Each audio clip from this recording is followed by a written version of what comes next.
हात वर करा ना. कशी झाली रॅली? लय भारी झाली ना. एकच नंबर. 3,000 रुपये प्रत्येकी वाटले जातात बरं का पक्षांच्या रॅल्या काढायला. हल्ली रेट आहे 3,000 रुपये रॅलीत फिरायचा. आणि यांनी फसवलं. या पिंपळगावकरांचा परत एकदा निषेध करतो मी. आम्हाला सांगितलं 1/2 किलोमीटरची रॅली आहे. 2 किलोमीटर नेलं तंगडत आणि 2 किलोमीटर आणलं तंगडत. वरून नाचवलं आम्हाला, वरून फुगड्या खेळल्या आमच्याशी. काय उद्देश होता तुमचा खोटारडे? आम्हाला तुम्ही खोटं सांगून सगळं आम्हाला राबून घेतलं. राबून घेतलं. तसं काही नाही बरं का. लय भारी झालं सगळं. लय म्हणजे शीर झालं सगळं. लय खुळकुळा हसतो रे. तुझ्या पोरींनी पण मस्त रंग उधळले बरं काही. रंग उधळले वाईट अर्थाने बरं का. नाही हा वाक्प्रचार वाईट अर्थाने. गेली रंग उधळायला. पण मला तसं नाही म्हणायचं. इथे रंग छान उधळले रांगोळ्यांचे असं म्हणायचं मला. सदगीरताई नाही वाईट बोलायचं मला. लय भारी काढल्या ना रांगोळ्या. पण आपण किती नालायक आहोत ना. किती नालायक ना. किती नीचपणा आहे ना. डोळे असून डुचके असंच म्हणता ना ग्रामीण. डुचकी मेली, डुचके मेले. गेले ना कचा कचा कचा कचा त्या रांगोळीवर पाय ठेवून बाटा मारता ना. देश आम्ही चालवू, राज्य आम्ही चालू, महापालिका आम्ही चालू, नगरपालिका आम्ही चालू, ग्रामपंचायत आम्ही चालू. अरे काय तुम्हाला ती रांगोळी सांभाळता येईना? आबांचं माझं काहीतरी बोलणं झालं होतं परवा फोन करून. म्हटलं आबा हे पोट्टे काय क्लेम करतात? सगळे राजकारणी भंगार, सगळे भिकार भंगार. आम्हीच तेवढे लय वारे. अरे तुम्हाला रांगोळी सांभाळता येईल? लहान लेकरांनी किती सुंदर रांगोळी काढली. बदल होईल का? मग आता बदल होईल का? हा विवेक येईल का आपल्यात? आणि ह्याच विवेकाचा मापदंड घेऊन विवेकाची वाटचाल करत करत आपण या आपल्या राजकारणाच्या प्रवासामध्ये वेगवेगळे टप्पे पार करूया. सगळ्यांची साथ संगत सोबत असू द्या. कारण सोडून गेलेल्यांनी पुन्हा साथ संगत करण्यासाठी म्हणून किती मोठ्या प्रमाणावर प्रयत्न चालवलेले ते तुम्हाला रोज अनुभवाला येत आहे. त्याच्यावरनं फक्त धडा घ्या. मी शेण खाल्लं तर जरूर मला सोडूनच जा. आणि वाटेल तेवढी बदनामी करा. फुल लाईव्ह घ्या. माझा फोटो हातात घेऊन बसा. माझी काहीच अडचण नाही, माझी काहीच हरकत नाही.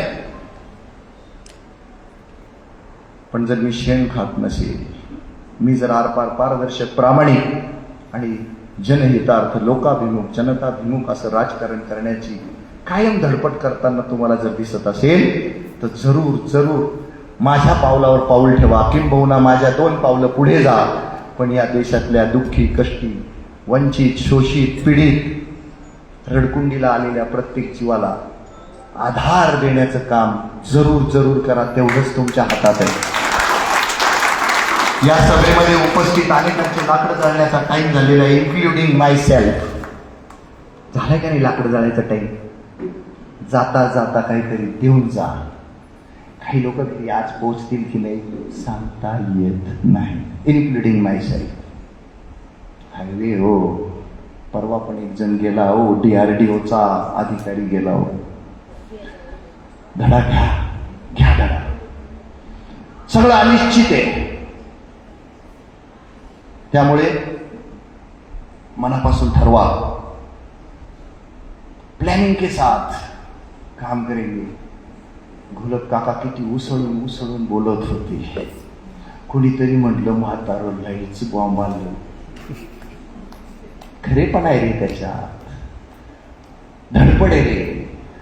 लाकडं जाळायच्या आत काहीतरी करायची आग आहे, ती तुमच्यात आली पाहिजे. सागर नाही रे आला तू आदल्या दिवशी.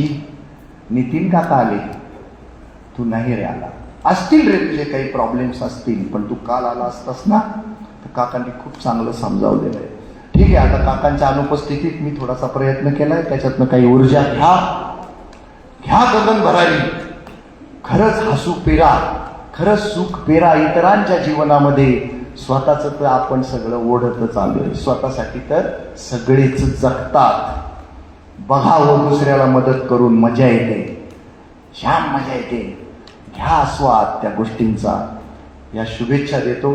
3 वर्षाच्या या कालावधीमध्ये तुम्ही सगळ्यांनी जी साथ संगत सोबत केली आहे, कशी का होईना केली आहे, खूप चांगल्या पद्धतीने काहींनी केली आहे, काहींनी अहोरात्र केली आहे, काहींनी मला कोसत मला मदत केली आहे, मला नव्हे देशाला देशवासियांना मदत केलेली आहे. काहींना मी स्वतः सांगत आणि वाचवत वाचवत त्यांची मदत मागत मागत पुढे गेलेले. उदाहरणार्थ तुषार सर, लय वाचवावं लागतं ह्या माणसाला, लय जपावं लागतं, कारण आपण त्यांना तो जॉब देऊ शकत. आज तुषार सरांसारखा जॉब मिळवायला मार्केटमध्ये त्याची किंमत 80 ते 90 लाख रुपये. खरं का खोटं तुषार सर? आणि एवढे करून तो टीचर लाचार असतो त्या संस्था चालकासमोर. खरं का खोटं तुषार सर? मग जर तुषार सरांना आपण कुठलाही जॉब मिळवून देऊ शकत नसू आणि जर ते तरीही आपल्या पक्षाचं काम धीरोदात्तपणे करत असतील तर त्यांना वाचवणं जितेंद्र भावेचं कर्तव्य आहे किंवा नाही? सर, तुम्ही हॉटेलमध्ये असता, फोन उचलत नाही, लोक तावातावाने सांगतात सदस्य फोन उचलत नाही, काय करायचं? मग मी त्यांना सांगतो, अरे त्यांच्या हॉटेलमध्ये ते काम करतात ना, करू देणार आहे त्यांना काम, मिळेल त्यांना वेळ, करतील ना रे ते फोन, तुला कॉल बॅक करतील ना रे, वाट बघणार आहे थोडासा, आणि काय तुझ्या खोट्याला बांधलेले बैल आहेत का? हे सुद्धा निक्षून सांगायला मागं पुढं पाहत नाही असं पारदर्शक, अणकुचिदार, टोकदार, भाल्यांसारखं भोगसत बोलतो मी लोकांना, घाबरत नाही अजिबात, तरीही लोक मलाच येऊन कावटाळतात. असा निरागसपणा तुमच्या सगळ्या वागण्या बोलण्यात येत येत तुम्ही जर समाजसेवा करत राहिला तर माणसं निश्चित स्वरूपात उभी राहतील. तेवढी ताकद तुमच्यामध्ये सुद्धा आहे, कारण 365 जॉईंटचं शरीर जेवढं मला आहे तेवढंच तुम्हाला आहे. मलाही एका मताचा अधिकार आहे, एका मताचा अधिकार तुम्हाला सुद्धा आहे. मी जर या देशाचा मालक आहे तर तुम्ही सुद्धा तेवढेच या देशाचे मालक आहे. उठा, जागे व्हा, कामाला लागा, उठा, भिडा, लढा, जो आडवा येईल त्याला तोडा शब्दांनी आणि कामाला लागा. तुम्ही ह्या 3 वर्षात सोबत राहिलात. पुन्हा एकदा नतमस्तक होऊन प्रचंड आदराने तुमचे आभार मानतो. अशी साथ द्या याची अपेक्षा करतो. सोबत अजून संगतीला 10,000 लोक जोडा. ओसाळगावचे पाटील बनू नका, मलाही ओसाळगावचा पाटील बनवू नका ही विनंती करतो.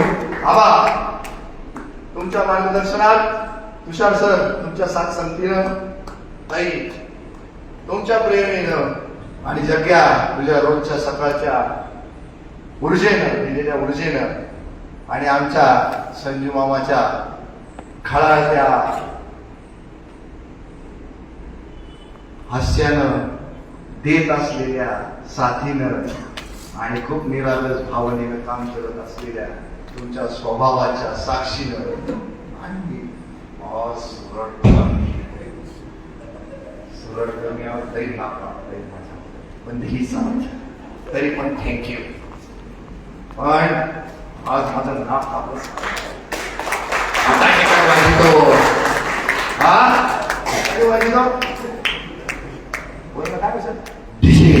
डिशे लावतो आणि एवढं करून थांबत नाही.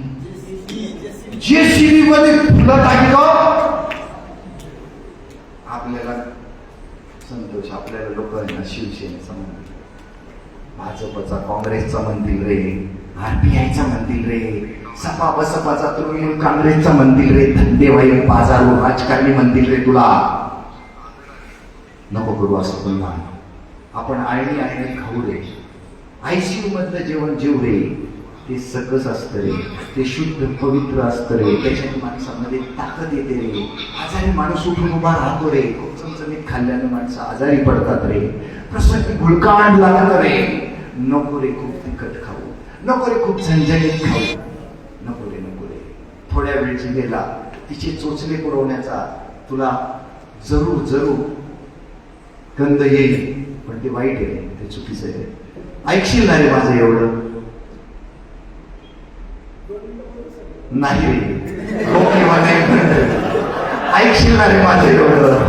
पाया पडतो रे तुझ्या, अरे मी माझं कपाळ तुझ्या अंगठ्यावर ठेवतो रे. ऐकशील का नाही? हो म्हणणार रे, नाहीच म्हणतोय, निगरगटतय नालाय. ठीक आहे, तुला अजून पण बदलवण्याचा चंग मानतो, तुला बदलवतो, तुला खरंच साधा सुद्धा सरळ राजकारणी बनवतो आणि संविधानाची शपथ घालतो. बेटा, संविधानाला शपथ मंजूर नाही रे, तरी पण तुला ती शपथ देतो आणि शुद्ध पारदर्शक जनताभिमुख आणि लोकाभिमुख राजकारण करण्यासाठी तुला वेगळे पण तुझं सिद्ध करावं लागेल.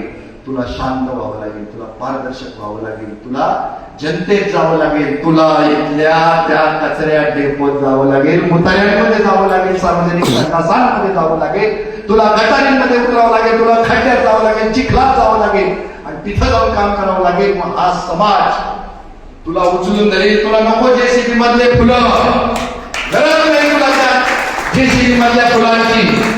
अजिबात तो कृत्रिम फटाक्यांचा फटाफट आवाज काहीही गरजेचा नाही. भावेने फुडले का फटाके, भावेने आणलं का जेसीबी, तरी तुझ्या हृदयात राज्य करतो बिट्या. तुझी बायको बी आहे ना फॅन आहे माझी, तुझी लेक पण फॅन आहे माझी. तुझ्या घरात घुसलोय रे, तुमच्या तिघांच्या मनात घुसलोय रे, पण काही लाच नाही दिली तुम्हाला, लॉलीपॉप नाही दिला तुला, नाही बनवलं कुठलं कृत्रिम वातावरण. जे काही केलं ते नैसर्गिक पद्धतीनं केलं, तसंच करा, हीच अपेक्षा आहे. धन्यवाद. वंदे मातरम.